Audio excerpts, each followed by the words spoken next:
तो ये चलो चालू कर दे। सब काम चल रहे थे, देशज हो रही थी। चलो देशज के बाद आता है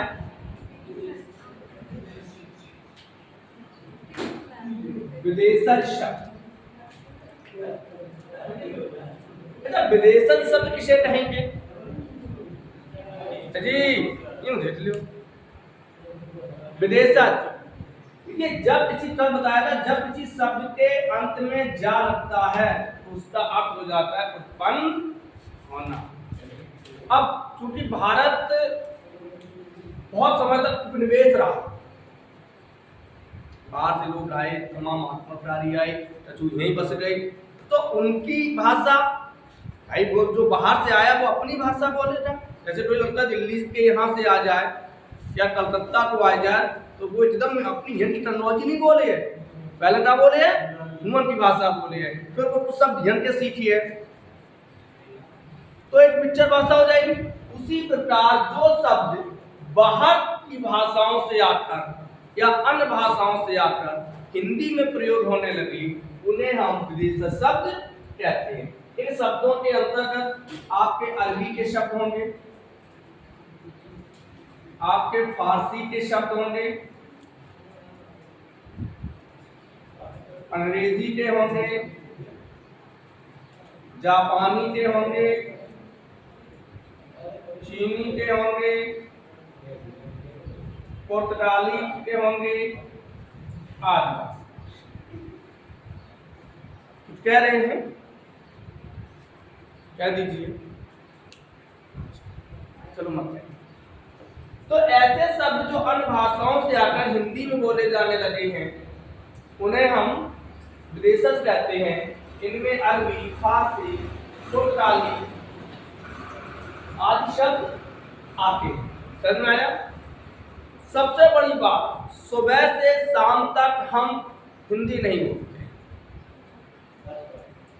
सुबह से शाम तक हम अधिकतर, क्योंकि वर्तमान समय में यदि देखा जाए तो लगभग 3500 शब्द हम रोजमर्रा की जिंदगी में अरबी और फारसी के बोलते हैं। 35 आदमी बोलते हैं, खिलाफ, तारीख, ये तो बोलते हैं। कोई नहीं कहता आज कौन सा दिनांक है, क्या कहते हैं, आज ये तारीख बता दी, आज हम अदालत जाएंगे, अरोछा दे दीजिए, लाश है तब, मतलब हर अधिकतर शब्द हम कैसे, सुबह उठेंगे तो अंग्रेजी बोलेंगे, लाइट बंद कर दीजिए, है फोन ऑफ कर दीजिए, बोलते नहीं बोलते? तो ऐसे शब्द जो अन्य भाषाओं से आकर हिंदी में बोले जाने लगे उन्हें हम क्या कहते हैं, विदेशज। हम एक चीज और आपसे कहेंगे कि कुछ लोग आपको पूछ देते हैं, उन्हें भैया कफन की हिंदी क्या है? कुछ लोग कह देते हैं कि रेल की हिंदी क्या है? ये तो कहते हैं रेल की हिंदी क्या है। कुछ लोग कह देते हैं साइकिल की हिंदी क्या है। अच्छा ये ठीक बताओ भाई, जो चीज उस समय नहीं होगी, जब हिंदी का विकास, हिंदी 1 साल मतलब 1000 साल पुरानी है। हिंदी कितनी पुरानी है? लगभग 1000 साल, क्योंकि 1000 ईस्वी से हिंदी का विकास हुआ, यही होता है। और रेल कब आई? आज से 1853 में पहली रेलगाड़ी चली, ज्यादा ज्यादा 2-2.5 साल है भाई, 200-250 साल है। अब बताओ, जो चीज 1000 साल पहले नहीं आती, आज हम बाकी बात हिंदी कैसे हम बनाए चाहे लोटन ने बनाया थी लो बस डांगनी अड्डा, छोटे छोटे अड्डा।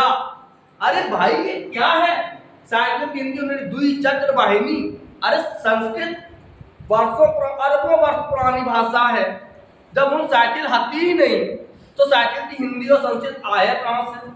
बताओ। आज के जमाने में सबसे छोटी सी बात, आज के 50 साल पहले या 40 साल पहले लोगों से पूछो क्या टी शर्ट का हो, अपने दादा बाबा बैठे हो पूछो तो क्या टी शर्ट का है, वे बताए मैं टी शर्ट का है। वो तो जाकर ना हमारे जमाने में बंडी चलत थी, अब तुम बंडी नहीं जाना तो ये आज के जो हाफ कट की बाएं थी और ऊपर रहती थी, एक जेब ऐसे हो जाता तो डर। तो कहने का मेरा अर्थ यह है, कहने का तात्पर्य यह है, इन शब्दों को हाँ हम कह सकते हैं कि कफन को उस समय मृतका चैल बोला जाता था, मृतका चैल या शव परिधान। अब हम रेल को कुछ नहीं कह सकते क्योंकि उस समय ये चीज ही नहीं थी। रेल 1853 के पहले थी नहीं थी। 1853 1600 में जब अंग्रेज आए थे तो ना भारत में रेल आती, ईस्ट इंडिया कंपनी के स्थापना समय भारत में क्या रेल थी नहीं थी। तो इसकी हिंदी हम कहां से ला दें? बनावटी हो सकती है लेकिन व्याकरण डिक्शनरी में देखिए आपने रेल की हिंदी या रेल शब्द का अर्थ कभी डिक्शनरी में खोजा नहीं मिलेगा, कारण सही नहीं। तो चलो आज वर्षों से जो शब्द चले आ रहे हैं जिन्हें हम रोज फारसी, अंग्रेजी, चीनी, जापानी, पुर्तगाली, सुबह से शाम तक हम लगभग हिंदी ना बोल के, अगर हिंदी बोलेंगे तो तद्भव बोलेंगे। क्या बोलेंगे? तद्भव बोलेंगे। हम सब क्या बोलते हैं? विदेशी शब्द, जैसे थोड़े के लिए अब हम लोग भिया जानने लगे, अरबी जानने लगे। जब पहली बार कोई यहाँ आया था या आप पहली बार दिल्ली गए थे तो वहाँ घोटिया को भिया बोला जाता था, है? अब आप दुकान पर अगर कोई ठेठ देहात के दुकानदार हो, बात भैया भिया का रेट है, तमाम सब्जी रखी हो, केवल रोटियां ना रखी हो, तो वो टेलर पूछ रहे क्योंकि वो शब्द कहीं बाहर से आया, नहीं देशज शब्द हो सकता है, अरबी, अरबी माने तो दुनिया होती है।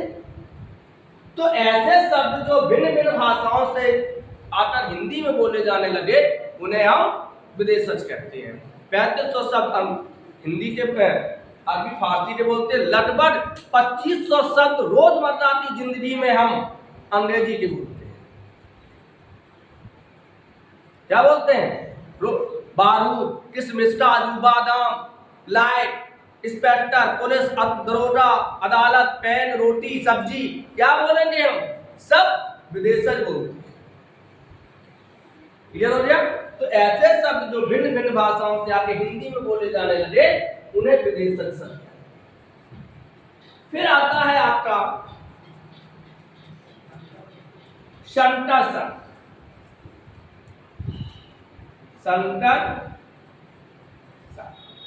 संकर शब्द किसे कहते हैं? जब हम लोग वो दिन याद कीजिए जब हम लोग हाई स्कूल या 9th में आए थे, तो हम अपनी बात बता रहे, आप लोग तो बहुत समझदार होकर आए थे। तब जो प्रजाति मटर अटर पे पढ़ाई जाती थी, संकर बीज की, तो इसे हम आज के दौर में क्या कहेंगे? हाइब्रिड। लेकिन व्याकरण की भाषा में दो भिन्न भाषाओं से मिलकर बना नया शब्द क्या कहलाता है? संकर शब्द कहलाता है। दो भिन्न भाषाओं से मिलकर बना शब्द क्या कहलाएगा? जैसे एक शब्द में बोल रहा हूं, एक शब्द है पद, पद माने क्या होता है? पैर। एक शब्द है यात्रा, दोनों शब्द संस्कृत के हैं, लेकिन अधिकतर लोग क्या देते हैं? भैया क्या करते हैं? पैदल यात्रा। तो जो पैदल शब्द है वो तद्भव, पद का तद्भव है, यात्रा संस्कृत का है, तो शब्द एक नया बन गया पैदल यात्रा। छायादार, आप जाते हो कहते हो कि छायादार, जो दार शब्द है वो फारसी का है और छाया शब्द है संस्कृत का, तो छायादार। और सबसे सरल शब्द रसोईदार, अब तो हो गई रसोईदार। रसोई है तत्सम यानी हिंदी का और डर है तद्भव, दो भाषाओं से मिलकर बना रसोई घर। अब तो रसोई घर को क्या बोलते हैं? किचन। जहां किच होत रहा है वो किचन है। हाँ, जहां किच होत रहा है। अब तो एक शब्द आया किचपिच, कैसी किचपिच हो गई। अब किचपिच ये कैसा शब्द है? देशज शब्द है। किचपिच कैसा शब्द है? देशज शब्द है। आप तुम हमें ढूंढो कि कहां से जब आओ डिक्शनरी में नहीं मिली है। चलो आगे बढ़ते हैं। तो उत्पत्ति के आधार पर हम लोग पांच प्रकार के पढ़े, तत्सम, तद्भव, देशज, विदेशज और संकर। अब हम लोग पढ़ेंगे बहुत ही मोस्ट शब्द रचना के आधार पर।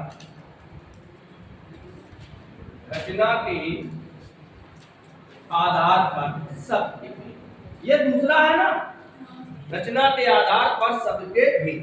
रचना या बनावट। अच्छा, बनावट किसका तद्भव है ये बताओ। व्युत्पत्ति, उत्पत्ति और व्युत्पत्ति में अंतर होता है। उत्पत्ति अपने आप होती है, उत्पन्न होता है। व्युत्पत्ति का मतलब बनावट। उत्पत्ति का तद्भव पैदा होना, उत्पन्न होना, लेकिन व्युत्पत्ति का मतलब बनावट। तो बनावट के, रचना या बनावट के आधार पर, रचना के आधार पर या बनावट के आधार, बनावट बना क्या गलत हो जाता है? बनावट, अरे बनावन की बनावट, हिंदी कमजोर है मेरी। तो बनावट के आधार पर शब्द के, सबसे पहले ये पूछा जा सकता है रचना के आधार पे या बनावट के आधार पर शब्द के कितने भेद होते हैं? तो 3 होते हैं। कितने होते हैं? 3।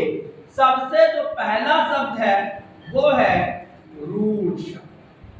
कौन सा? अच्छा, रूढ़ का मतलब क्या होता है? रूढ़ का मतलब होता है परंपरा।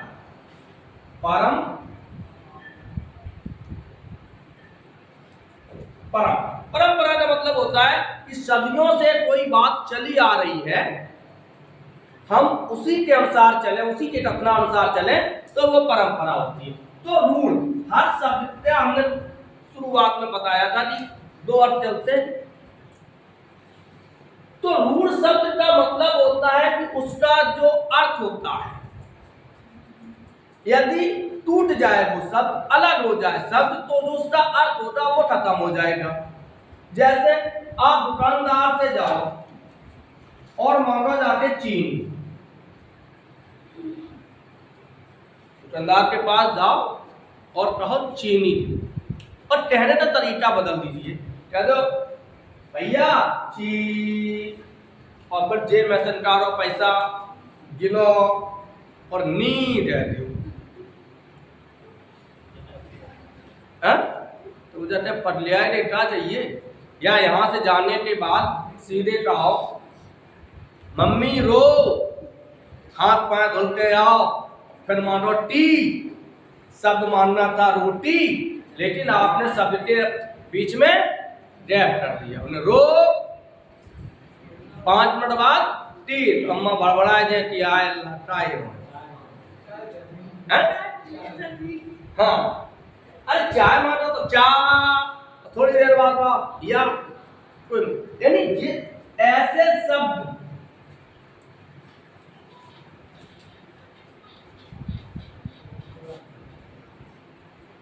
ऐसे शब्द जो टूटने पर अपने मूल अर्थ को खो देते हैं या अर्थहीन हो जाते हैं। ऐसे भी लिख सकते हो आप, अर्थहीन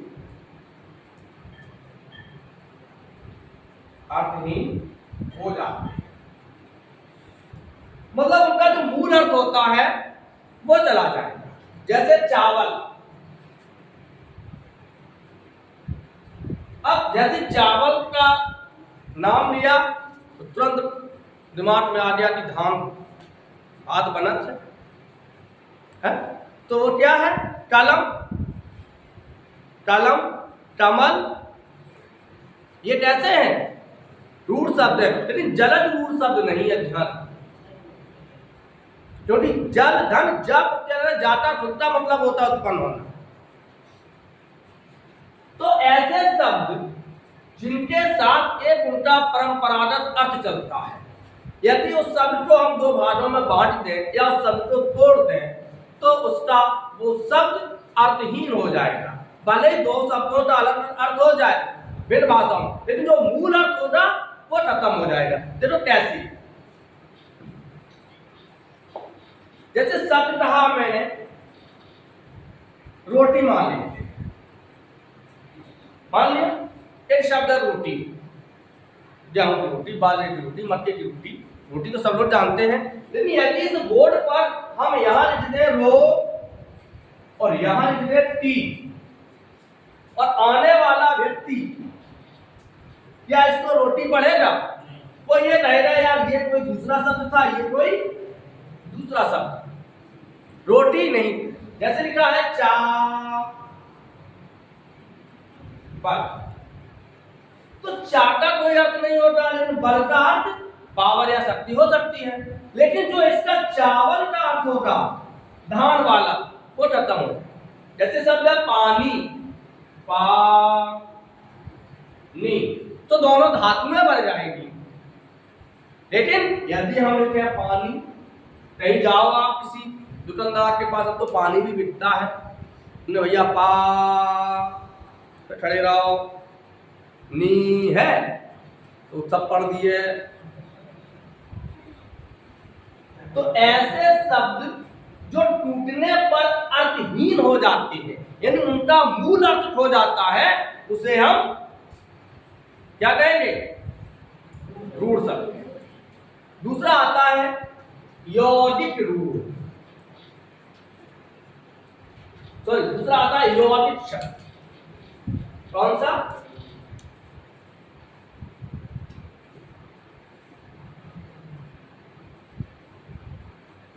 यौगिक शब्द।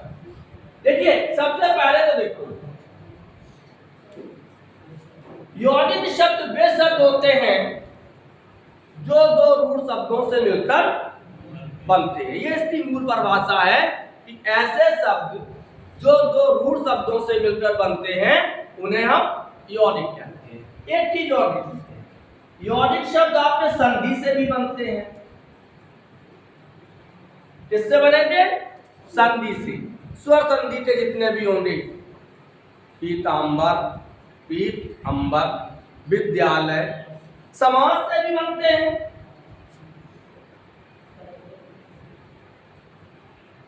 यौगिक शब्द किससे बनेंगे?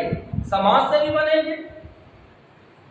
टन कटा, कान धन कटा, मिठ बोला, मीठा धन बोल, दोनों शब्द हैं। पीतांबर, पीत धन अंबर, नीलांबर, नील धन अंबर, तो समास से भी बन जाएगा। इसके बाद उपसर्ग से, किससे? उपसर्ग से। जैसे शब्द है दिन और प्रति, दोनों जोड़ दोगे प्रति दिन। लोग क्या देते हैं का बेअकल हो, कहते हैं? नहीं कहते। तो देखिए बेधन अक्ल बराबर बेअक्ल अर्थ बन जाएगा। बे माने रह, बिना अकल के, तो उपसर्ग से भी बनता है। हाँ, प्रत्यय से भी बनता है, प्रत्यय से भी बन जाएगा। कैसे बनेगा प्रत्यय से? जैसे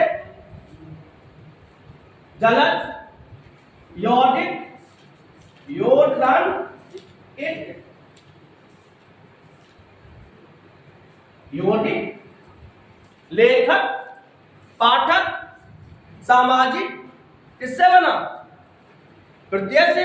तो यौगिक शब्द क्या होते हैं कि जो दो शब्दों से मिलकर बनते हैं और दोनों के अर्थ होते हैं। दोनों के क्या होंगे? अर्थ।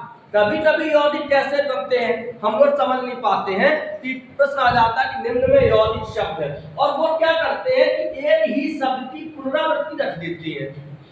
जैसे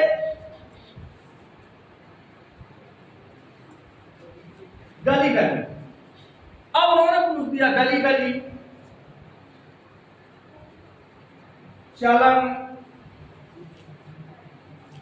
कमल, कलम, चलो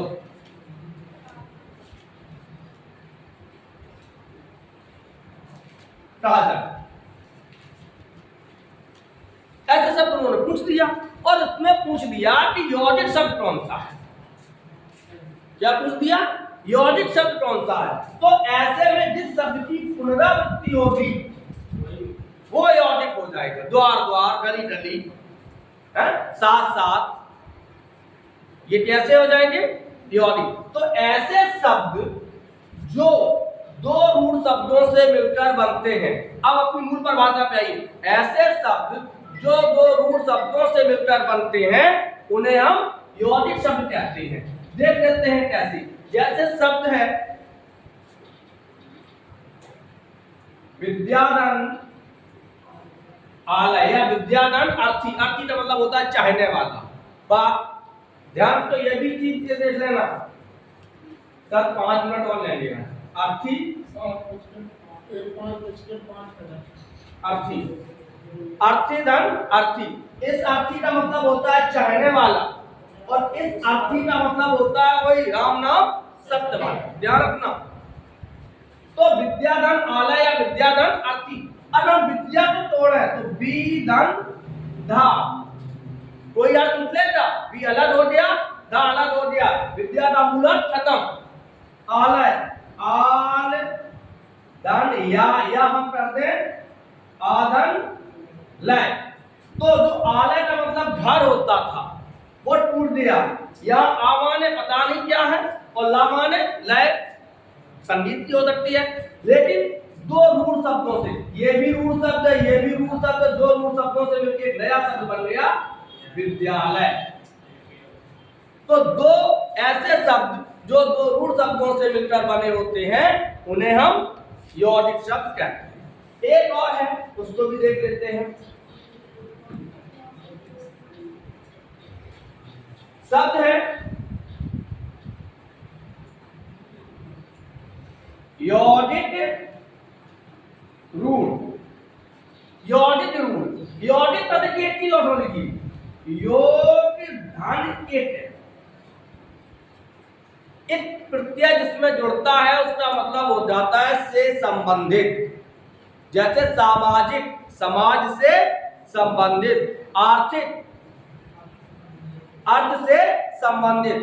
इस प्रत्यय की, अट प्रत्यय की, सबसे ज्यादा इस प्रत्यय की विशेषता होती है कि जिस शब्द में इस प्रत्यय लगता है वह शब्द अपने से पहले वाले शब्द को दीर्घ कर देता है। जैसे अर्थधन इत शब्द हो जाएगा आर्थिक। एक शब्द आता है राजनीति। यदि जब इसमें एक प्रत्यय लग जाए तो अब ये वाला शब्द तो दीर्घ है, ये शब्द दीर्घ हो जाएगा राजनैतिक हो जाएगा। तो ऐसे शब्द जो यौगिक तो हो, जोर से संबंधित तो हो, लेकिन यहां रूढ़ का मतलब विशेष होगा। रूढ़ का मतलब विशेष होगा, वहां रूढ़ का मतलब परंपरा है। यदि शब्द लिखा है कमल तो यहां कमदन मल, तो यहां पे रूढ़ का मतलब क्या होगा? परंपरा की। कमल का जो अर्थ था वह कमदन ला हो गया। लेकिन यदि हम यहाँ पे यौगिक तो हो लेकिन विशेष अर्थ में प्रयोग हो, इसकी सबसे अच्छी ट्रिक है जितने भी बहुब्री समास के उदाहरण होते हैं, यानी यौगिक रूढ़ का मतलब ऐसा होता है कि ऐसा शब्द जो किसी व्यक्ति विशेष के लिए ही यूज किया जाए, उसके अलावा कोई दूसरा अर्थ ही ना हो। जैसे हम कहते हैं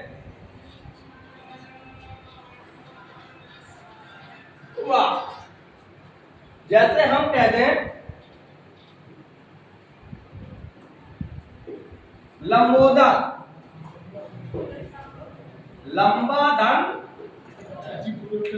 उदर, तो शब्द हो जाएगा लंबोदर। इसका मतलब लंबोदर जैसी कहते हैं, अर्थ क्या जाता है?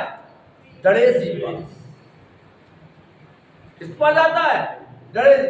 पीतांबर, छत्रपाणी, बीड़ापाणी, जो किसी व्यक्ति विशेष के लिए प्रयोग होते हैं उन्हें हम क्या कहते हैं?